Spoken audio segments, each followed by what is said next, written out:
Hello guys, ഇന്നൊരു evening ഒരു 5 മണിയൊക്കെ ആയപ്പോൾ ഞാനും ഇക്കയും കൂടെ ഒന്ന് പുറത്ത് പോകാമെന്ന് കരുതി കേട്ടോ. അപ്പോൾ ഞങ്ങൾ നേരെ പോയത് ബേപ്പൂർ ബീച്ചിലേക്കായിരുന്നു. ബേപ്പൂർ ബീച്ച് എന്ന് പറഞ്ഞാൽ നമ്മുടെ പുളിമൂട്ടിലേക്ക്. അവിടെ ഞങ്ങൾ അധിക ഞായറാഴ്ചകളും പോവാറുണ്ട്, കുറേ സമയം സ്പെൻഡ് ചെയ്യാറുണ്ട്. അവിടെ പോയി ഞങ്ങൾ സ്ഥിരമായിട്ട് കഴിക്കുന്നതാണ് ഈ ഗ്രീൻ പീസും അതുപോലെ കടുക്ക പൊരിച്ചതും. എനിക്ക് ഇവിടുത്തെ കടുക്ക പൊരിച്ചത് ഭയങ്കര ഇഷ്ടമാണ് കേട്ടോ. ഞാൻ എപ്പോൾ പോയാലും ഇക്കനെ കൊണ്ടത് വാങ്ങിപ്പിക്കാറുണ്ട്. പിന്നെ അവിടെ നമ്മളെപ്പോഴും കാണുന്നതാണ് ഈ ആടുകളെ. നമ്മൾ ഈ ഫുഡ് കഴിക്കുന്നിടത്തൊക്കെ അവർ വരും, നമ്മളവർക്ക് ഇങ്ങനെ ഫുഡൊക്കെ കൊടുക്കാറുണ്ട് കേട്ടോ.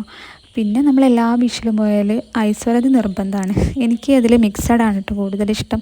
ഞാൻ അധികം അത് തന്നെയാണ് വാങ്ങിക്കാറ്. പിന്നെ ഞങ്ങൾ ഐസ്ക്രീമൊക്കെ വാങ്ങി അത് കഴിച്ച് കുറച്ച് സമയം അവിടെ ഇരുന്നു. അപ്പോഴാണ് നമ്മൾ ഈ പട്ടം പറത്തിക്കുന്നുണ്ട്. പിക്കക്ക് നല്ല പൂതി ഉണ്ടായിരുന്നു കേട്ടോ പട്ടം പറത്തിക്കണം എന്നുള്ളത്. പിന്നെ കുറച്ച് സമയം ഇങ്ങനെ നടന്നിട്ട് വരാമെന്ന് കരുതി. അവിടെ നമുക്ക് ബേപ്പൂർ ബീച്ചിൽ കുറേ നടക്കാനുള്ള ഏരിയ ഉണ്ട്, അതുപോലെ നടക്കാനും ഈ സൈഡിലൊക്കെ ഇരിക്കാനൊക്കെ ഉള്ള. അപ്പോൾ ഞങ്ങൾ അതിലൂടെയൊക്കെ കുറേ സമയം നടന്നു, അവിടെ ഇരുന്നു, ഈ തിരമാലകളൊക്കെ കണ്ട് ഇങ്ങനെ സമാധാനത്തിലിരുന്നു. ഞങ്ങൾക്കെന്തോ ബേപ്പൂർ ബീച്ച് ഭയങ്കര ഇഷ്ടം കേട്ടോ. ഞങ്ങൾ അധികം അവിടെ തന്നെയാണ് പോവാറ്, കുറേ സമയം അവിടെ സ്പെൻഡ് ചെയ്യാറുമുണ്ട്. അപ്പോൾ ഇന്നത്തെ വിശേഷങ്ങൾ അത്രയൊക്കെയേ ഉള്ളൂ. മറ്റൊരു വീഡിയോ ആയിട്ട് നമുക്ക് കാണാം. Bye bye.